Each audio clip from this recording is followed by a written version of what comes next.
മോഡലാകണമെന്ന ആഗ്രഹത്തോടെ വലിയ സ്വപ്നങ്ങളുമായി റാമ്പിലെത്തിയതാണ് കൊച്ചി സ്വദേശിനിയായ അൽക്ക ബോണി. ഫാഷനൊപ്പം ലഹരിയും അവളെ മത്തുപിടിപ്പിച്ചു. കൊച്ചി നഗരത്തിലെയും ബംഗളൂരുവിലെയും സൗഹൃദങ്ങൾ ലഹരിക്ക് അടിമയാക്കി.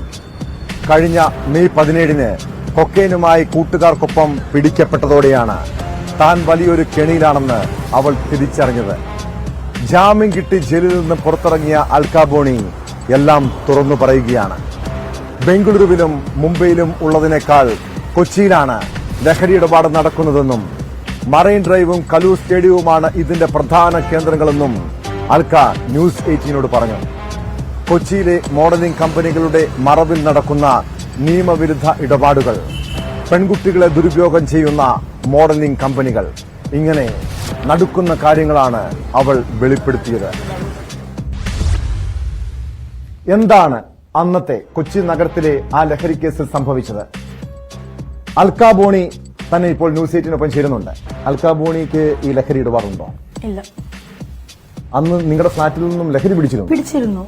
യൂസ് ചെയ്യാറ് ഞങ്ങൾ വല്ലപ്പോഴും ഒക്കെ പാർട്ടി വൈബ് അങ്ങനെ യൂസ് ചെയ്യാറുണ്ട്.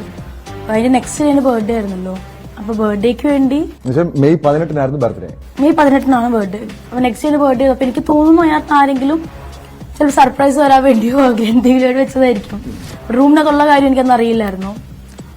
ബിക്കോസ് ഞങ്ങൾ ആ സമയത്ത് വേറൊരു സ്ഥലത്തോട്ട് പോകാനായിട്ടുള്ള പ്ലാനിങ്ങിലും കാര്യങ്ങളൊക്കെ ആയിട്ട് നടക്കുമായിരുന്നു. ബിക്കോസ് മെയ് 18 ബർത്ത്ഡേ ആണല്ലോ, അപ്പൊ ഓഫനേജ് അങ്ങനെ എന്തെങ്കിലുമൊക്കെ ചെയ്തിട്ട് ആ ഒരു പ്ലാനിങ് നിൽക്കുമ്പോഴാണ് ഈ ഒരു സംഭവം ഉണ്ടാവുന്നത്.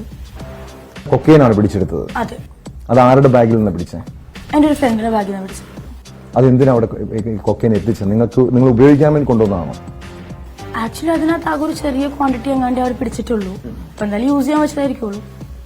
ആർക്ക്? ഈ സുഹൃത്തിനോട് പറഞ്ഞിട്ടില്ല ഈ സാധനം എന്റെ കയ്യിലുള്ള അവന്റെ കയ്യിലുള്ള കാര്യം.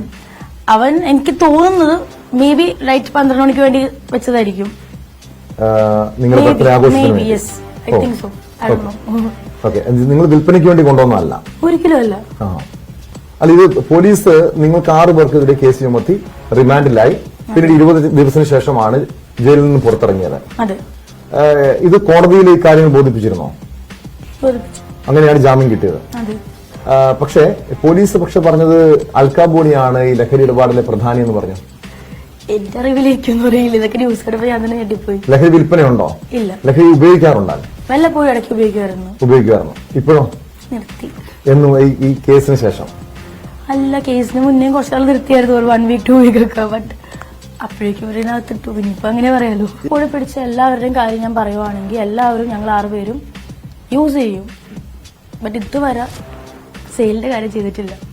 അവര് പറഞ്ഞ ന്യൂസിൽ കാണിച്ചതെല്ലാം ഫേക്ക് ആയിരുന്നു. അവര് പറഞ്ഞ ഇൻഫർമേഷൻ അതെ. അല്ല, എന്തിനാ നിങ്ങൾക്കെതിരെ ഒരു തെറ്റായ ബിക്കോസ് ഞാൻ പറയാലോ, അത് കഴിഞ്ഞിട്ട് 500 ഗ്രാം പിടിച്ച വേറെ കുട്ടിയുണ്ടായി, 1 കിലോ പിടിച്ച കുട്ടികളുണ്ട്. അവരൊക്കെ ഒരു ന്യൂസ് അത്രയൊക്കെ ഉള്ളൂ. ഇത്രയും വലിയ രീതിയിൽ അവർ കാണിച്ചിട്ടില്ല. നമ്മുടെ കയ്യിൽ പിടിച്ച ചെറിയ ക്വാണ്ടിറ്റിയാണ്. അതിനവർ ഇത്രയും വലുതാക്കാൻ ജസ്റ്റ് ബിക്കോസ് ആണ് മോഡൽ. ഒരു മോഡൽ ആയതുകൊണ്ട് ഒരു വാർത്ത ഹൈപ്പ് കിട്ടും. അതുകൊണ്ട് പോലീസ് ഈ രീതിയിൽ വാർത്തകൾ സൃഷ്ടിച്ചു എന്നാണ് പറയുന്നത്. പക്ഷേ നിങ്ങളുടെ കയ്യിൽ നിന്നും നിങ്ങളുടെ റൂമിൽ നിന്നും ഈ ലഹരി കൊക്കൈൻ പിടിച്ചു. അതുകൊണ്ടാണ് ഈ കേസ് ചുമത്തിയത്. പക്ഷേ ഈ കൊണ്ടുവച്ച ആളെ പിടിച്ചിട്ടില്ല. ഇല്ല, ആളെ പിടിച്ചിട്ടില്ല. ഇപ്പോഴും പിടിച്ചിട്ടില്ല. നിങ്ങൾ ഇൻഫർമേഷൻ കൊടുത്തായിരുന്നു? അതന്ന് ആളുടെ number, insta I D, photos എല്ലാം കൊടുത്തിരുന്നു. പിന്നെ പോലീസ് അന്വേഷിക്കായിരുന്നു? പറഞ്ഞിരുന്നോ നിങ്ങൾ ഇത് വിൽപ്പനയ്ക്ക് കൊണ്ടുവന്നല്ല ഈ കാര്യങ്ങളൊക്കെ പോലീസിനോട് പറഞ്ഞു? പിന്നെ എന്തുകൊണ്ടാണ് നിങ്ങളെ കുടുക്കിയത്? ബോധപൂർവമാണോ? ബോധപൂർവം police intentionally? I think yes, because തലേ ദിവസം ഞങ്ങളുടെ റൂമിന്റെ സൈഡിൽ കൂടെ അവർ നടക്കുന്നത് ഞാൻ കണ്ടിരുന്നു. തലേ ദിവസം 16th അവര് മറ്റേ ജീപ്പ് അവരെ പോയത് ഞാൻ കണ്ടായിരുന്നു. അപ്പൊ നമുക്കൊരു വലിയ വേറെ ചിന്തയില്ലല്ലോ. അവിടുത്തെ അങ്ങനെ അറിയിക്കാൻ അന്ന് തന്നെ അവിടുത്തെ എസ്കേപ്പ് അടിക്കില്ല. എന്തെങ്കിലും വിൽപ്പനയ്ക്ക് ആയിരുന്നെങ്കിൽ നോർമൽ തിങ്. ഈ പലപ്പോഴും അതിനുശേഷം പിന്നീട് വന്നത് മോഡലിംഗിന്റെ മറവിലൊക്കെ ഈ ലഹരി ഇടപാടുകൾ ഉണ്ടെന്നൊക്കെയാണ് പറയുന്നത്. അങ്ങനെയുള്ളതാണോ? എത്ര വർഷമായിട്ട് അൽക്ക ചില മോഡൽസ് ഇങ്ങനെ യൂസ് ചെയ്യുന്നവരുണ്ടാവും. ബട്ട് ആരും സെയിൽ ചെയ്യാനുള്ള ധൈര്യം കാണിക്കില്ല. ബിക്കോസ് ഇപ്പൊ എന്റെ കാര്യം തന്നെ നോക്കിക്കോ. ഈ ഒരു കേസ് കഴിഞ്ഞിട്ട് എനിക്ക് നാട്ടിൽ നിന്ന് ഇതുവരെ ഒരു ഓഫർ പോലും മോഡലിന്റെ വന്നിട്ടില്ല. എത്ര നാളായിട്ട് ഉപയോഗിക്കുന്നുണ്ട് ഡ്രഗ്? ഞാൻ കഴിഞ്ഞ 3 years ആയിട്ട് ഉപയോഗിക്കുന്നുണ്ട്. ഈ മോഡലിംഗ് ഇറങ്ങിയിട്ട് 6 വർഷമായി. 3 വർഷമായിട്ട് ഡ്രഗ് ഉപയോഗിക്കുന്നുണ്ട്. ഏതൊക്കെ? സാധാരണ MDMA. അത് അതിന്റെ ഏതെങ്കിലും വിധത്തിലുള്ള ശാരീരിക മാനസിക ബുദ്ധിമുട്ടുണ്ടോ ഓഫ് കോഴ്സ് ഉപയോഗിച്ചു കഴിഞ്ഞപ്പോ? ഉപയോഗിക്കുമ്പോൾ നമ്മൾ ഉപയോഗിക്കുന്ന ടൈമിൽ ഭയങ്കര ആക്റ്റീവ് അതൊക്കെ ആയിരിക്കും. ബട്ട് അത് കഴിഞ്ഞ ഒരു 5-6 ദിവസം കഴിയുമ്പോൾ നമുക്ക് മനസ്സിലാവും ആ സമയത്ത് എന്താണെന്ന് ഒരു ഓർമ്മ ഉണ്ടാവില്ല. മിസ്യൂസ് ചെയ്യുന്നു എന്ന് പറഞ്ഞു കഴിഞ്ഞാൽ അതിനകത്ത് ഇപ്പൊ എന്താ പറയാ, നമുക്ക് നോ പറയാനുള്ള ഓപ്ഷൻ ഉണ്ട്.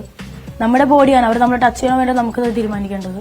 അല്ല ആരും വന്ന് പിടിച്ചു പറിക്കും അങ്ങനത്തെ സ്കീമൊന്നും മോഡലിംഗിലില്ല. അഫ്കോഴ്സ് ഇപ്പൊ അങ്ങനെ ആരെങ്കിലും വന്ന് അവരോട് പെമ്പിളയോട് പോയി ചോദിച്ചിട്ടുണ്ടെങ്കിൽ ആ കുട്ടിക്ക് അതിന് ഓപ്ഷൻ ഉണ്ട് നോ പറയാനായിട്ടുള്ളത്. It's up to her. അത്ര അനുഭവം ഉണ്ടായിട്ടുണ്ടോ അൽക്കാ ബോണിക്ക്? എനിക്കുണ്ടായിട്ടില്ല. ഇല്ല. അങ്ങനെ ആരെങ്കിലും പരിചയത്തിൽ അറിയാവോ അങ്ങനെ ആരെങ്കിലും ഈ ചൂഷണം ചെയ്യപ്പെട്ട, അബ്യൂസ് ചെയ്യപ്പെട്ട ആരെങ്കിലും കുറിച്ച് അറിയാവോ മോഡലിങ്ങിന് വന്ന ശേഷം? അങ്ങനെയില്ല. പക്ഷെ പലരും പറഞ്ഞു കേട്ടിട്ടുണ്ട് ഇങ്ങനെ അപ്രോച്ച് ചെയ്യുന്ന. അതെ, എനിക്ക് ഉണ്ടാവാത്തതിന്റെ ഇഷ്യൂ എന്ന് പറഞ്ഞു കഴിഞ്ഞാൽ ബിക്കോസ് ഞാൻ അത്യാവശ്യം നല്ലൊരു മോഡലിംഗ് കമ്പനിയിലാണ് വർക്ക് ചെയ്യുന്നത്. ഏത് മോഡലിംഗ് കമ്പനി? എമിറേറ്റ്സിൽ വർക്ക് ചെയ്യുന്നത്. കേരളയിലെ ബെസ്റ്റ് ആണ്, സൗത്ത് ഇന്ത്യയിലെ ബെസ്റ്റ് ആണത്.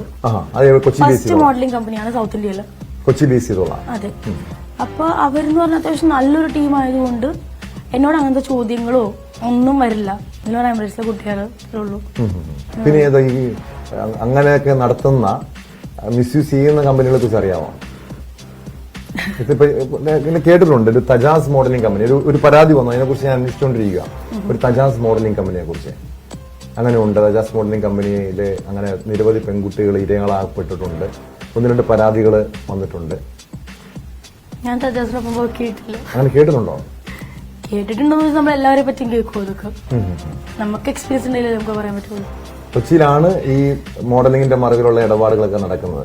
ഇടപാടുകളൊന്നുമില്ല കൊച്ചിയിൽ, സത്യം പറഞ്ഞ ഒന്നുമില്ല.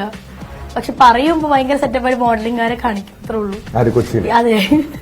കൊച്ചിയിലൊരു മോഡലിംഗ് എന്ന് പറഞ്ഞാൽ മോശം പ്രൊഫഷൻ ആണോ? അല്ല, കൊച്ചിയിൽ മോഡലിംഗിനകത്ത് നമുക്ക് ഏർണിങ്സ് വളരെ കുറവാണ്. ഈ സെയിം സംഭവം നമ്മൾ കൊച്ചി ചെയ്യുന്നത് മുംബൈയിലോ ഡൽഹിയോ അല്ലെങ്കിൽ ബാംഗ്ലൂരിലോ പോയി കഴിഞ്ഞാൽ അതിന്റെ 2 times അല്ല 3 times പേയ്മെന്റ് നമുക്ക് കിട്ടും.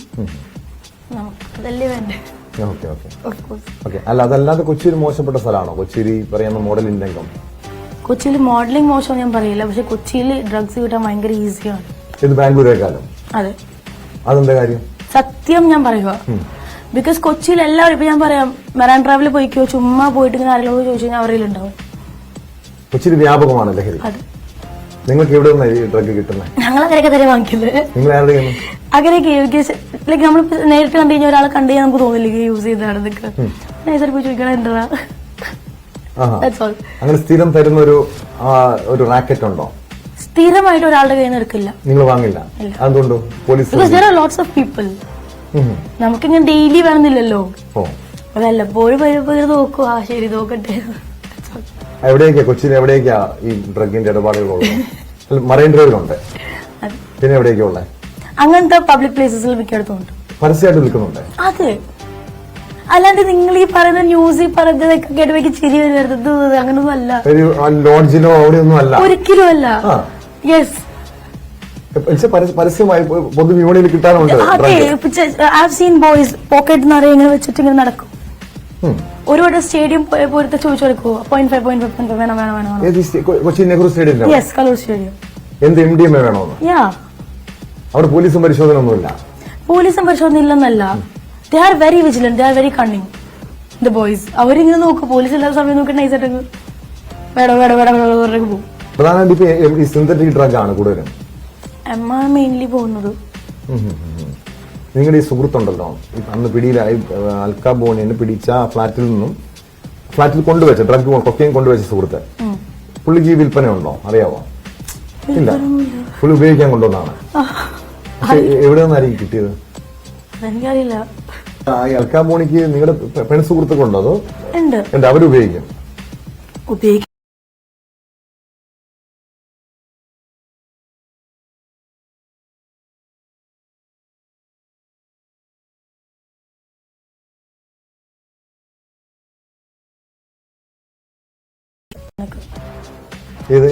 യൂസ് ചെയ്യുന്ന പിള്ളേർക്ക്.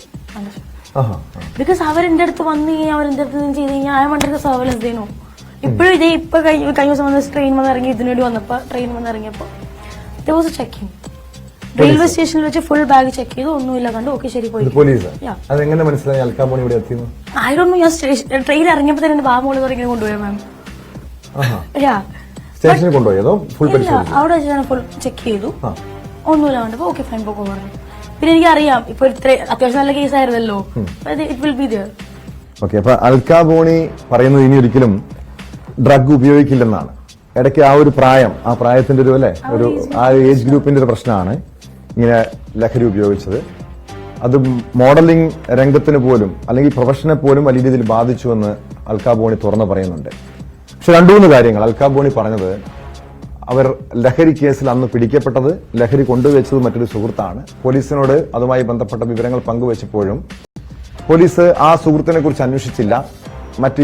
ഇവരെക്കുറിച്ച് മറ്റു പല കഥകളും പറഞ്ഞു വരുത്തി. പക്ഷെ അൽക്കാബോണി ലഹരി ഇടപാട് നടത്തുന്നില്ല എന്ന് പറയുന്നു. പക്ഷെ പോലീസ് അത് വിശദമായിട്ട് അന്വേഷിക്കട്ടെ, പരിശോധിക്കട്ടെ. പക്ഷെ എല്ലാം തുറന്നു പറയുകയാണ്. ഈ മോഡലിംഗ് രംഗത്തെ കാര്യങ്ങൾ, മറ്റു പല രീതിയിലുള്ള ഇതിൽ വരുന്ന നിരവധി ചെറുപ്പക്കാർ, യുവാക്കൾ ലഹരി ഉപയോഗിക്കുന്നുണ്ട്. അവർക്ക് വേണ്ട ഉപദേശം കൂടി പറയുന്നു. അവരുടെ ഭാവി ജീവിതം തകരുകയുള്ളൂ. മാത്രമല്ല, കൊച്ചി നഗരം കേന്ദ്രീകരിച്ചുള്ള ലഹരി ഇടപാടിനെ കുറിച്ചും പരസ്യമായിട്ടുള്ള ലഹരി ഇടപാടിനെ കുറിച്ചും ഞെട്ടിപ്പിക്കുന്ന വെളിപ്പെടുത്തലാണ് അൽക്കാബോണി നടത്തിയത്. അൽക്കാബോണി സൂചിപ്പിച്ചതുപോലെ ഇനി ഒരിക്കലും ഈ ലഹരി ഡ്രഗ് ഉപയോഗിക്കില്ല എന്ന് ഉറപ്പ് പറയുന്നുണ്ട്. മറ്റ് യുവാക്കളോടും ഇത് തന്നെയാണ് അൽക്കാബോണിക്കും പറയാനുള്ളത്.